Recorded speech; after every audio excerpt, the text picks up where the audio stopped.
बुलेटिनच्या सुरुवातीलाच मुंबईत घर घेणाऱ्यांसाठी एक मोठी बातमी, कारण म्हाडाच्या घरांची प्रतीक्षा आता लवकरच संपणार आहे। एकूण 2030 घरांसाठी 8 ऑगस्टला जाहिरात प्रसिद्ध होण्याची शक्यता आहे, तर 13 सप्टेंबरला सोडत जाहीर होण्याची शक्यता सूत्रांनी वर्तवलेली आहे। आचारसंहिता लागू होण्यापूर्वी सोडतीचा निकाल जाहीर करण्याचा सरकारचा मानस असल्याचं समजतंय।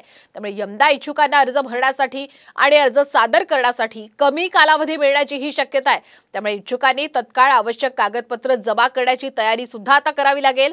दरम्यान यंदा अत्यल्प उत्पन्न गटासाठी सर्वात कमी तर मध्यम उत्पन्न गटासाठी सर्वाधिक घरही असण्याची शक्यता वर्तवली आहे।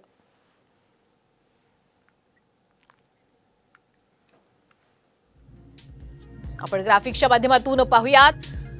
मुंबई मंडळाच्या 2030 घरांसाठी 8 ऑगस्टला आता जाहिरात निघणार। सूत्रांनी महत्त्वाची माहिती दिली आहे। अत्यल्प उत्पन्न गटासाठी 150 तर उच्च उत्पन्न गटासाठी आता 200 घरं असतील। अल्प उत्पन्न गटासाठी 600 तर मध्यम उत्पन्न गटासाठी 750 घरं असतील। सूत्रांनी ही माहिती दिली आहे। तत्काळ अर्ज विक्री आणि स्वीकृतीला सुद्धा सुरुवात होणार आहे। आचारसंहिता लागण्याआधीच आता सोडतीचा निकाल लागण्याची शक्यता आहे।